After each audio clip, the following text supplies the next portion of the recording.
한 번 투여한 것만으로도 지의 그런 절망 행동이 악몽이나 불쾌함, 환각 등이 있기 때문에 이 케타민을 정맥으로 투여했더니 2시간 내에 우울증이 좋아진다? 우리는 닥터 프렌즈.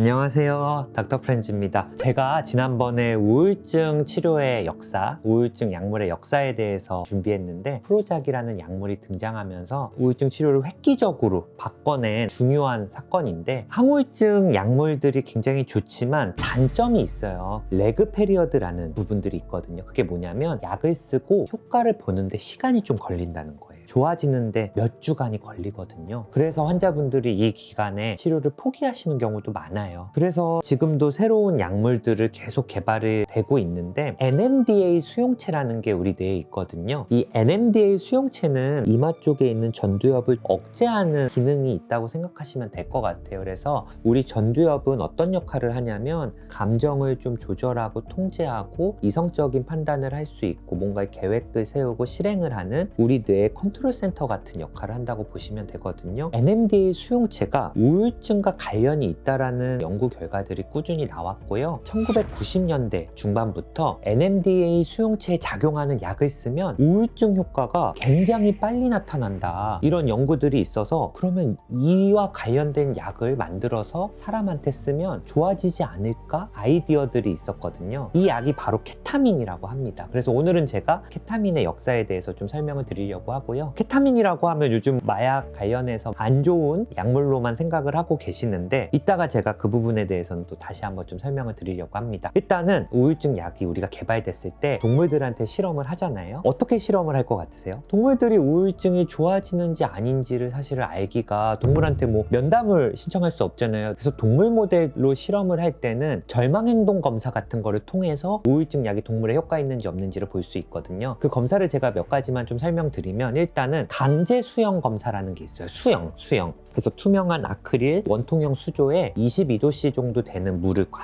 채워요. 그래서 쥐를 강제로 좀 빠뜨리거든요. 그런 다음에 행동을 관찰하는데, 그렇게 하는 게 이제 강제 수영 검사고요. 두 번째는 꼬리 현수 검사라는 게 있는데, 쥐의 꼬리를 거꾸로 매달려서 테이프로 붙여서 쥐가 벗어나려고 이렇게 발버둥 치는 거를 좀 관찰하는, 그래서 항우울증 약물이 효과가 있는지 없는지 보려면 강제 수영 검사, 꼬리 현수 검사를 한다고 보시면 돼요. 그래서 절망 행동이라는 건 뭐냐면, 불편하고 힘든 상황에도 내가 움직이지 않고 포기하고 무력하게 있는 거를 절망 행동이라고 하거든요. 그래서 어떤 항우울증 약물이 개발돼서 투여했을 때 절망적인 상황을 이겨내려는 시간들이 더 증가하는지, 이런 걸 통해서 동물 실험을 좀 진행한다고 생각하시면 될 것 같아요. 그래서 NMDA에 작용하는 케타민이란 물질을 쥐한테 1회 투여했더니 한 번 투여한 것만으로도 쥐의 그런 절망 행동이 적어진다라는 게 밝혀냈고, 그럼 이 케타민이라는 약물이 우울증에도 좀 도움이 되지 않을까 생각을 해본 거죠. 케타민이라는 물질은 어떤 물질이냐면 마약이 아니에요. 1962년에 켈빈 스티븐스라는 분이 케타민이라는 물질을 합성했고요. 1965년에 인체에 좀 사용되기 시작했고, 1970년에 전신마취제로 미국 FDA 승인을 받았거든요. 그래서 이 약은 마취제로 처음엔 쓰였어요. 근데 다른 마취제들과 달리 진통 효과가 좀 있어서 수술 후에 환자들 통증 관리에도 사용이 됐거든요. 그래서 보통 고용량에서는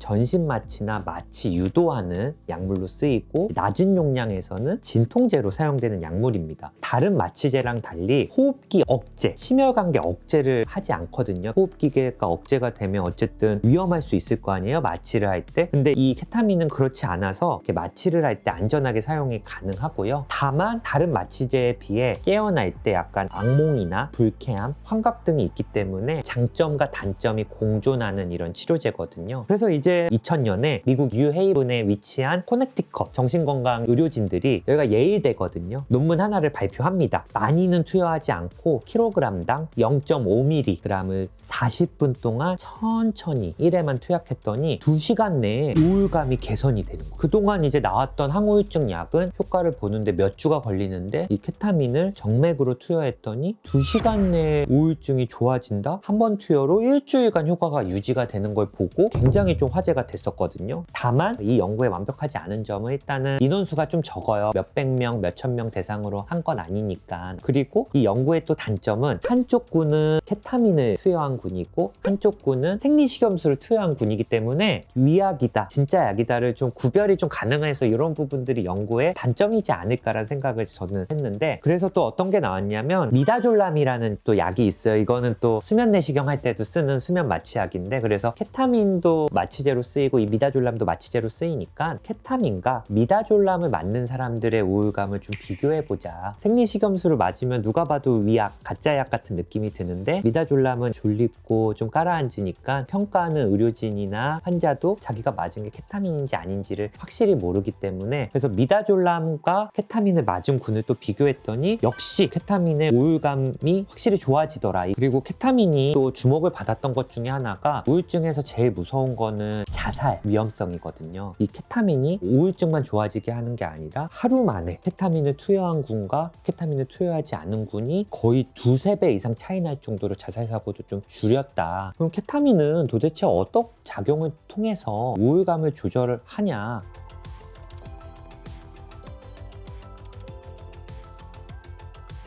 관련 기전들이 여러 개가 있는데, 지속적인 스트레스를 받으면 우리 뇌에는 뉴런이라는 이런 신경계가 있는데 이 뉴런의 수상돌기, 스파인 이런 부분이 있는데 그게 지속적인 스트레스를 받고 만성적인 우울감이 있는 경우에는 손상이 됩니다. 뉴런은 이런 수상돌기에 이런 스파인이 많아야 좀 건강한 건데, 오른쪽에 스트레스 군을 보면 뾰족뾰족한 게 건강한 군에 비해 이 스트레스 군이 확실히 좀 적은 걸로 알 수 있거든요. 그래서 결국은 장기적인 스트레스나 우울감에 있으면 우리 뇌가 이렇게 바뀐다고 보시면 돼요. 근데 케타민을 투여했더니 뾰족뾰족한 게 새로 생긴 거예요, 이 스파인이.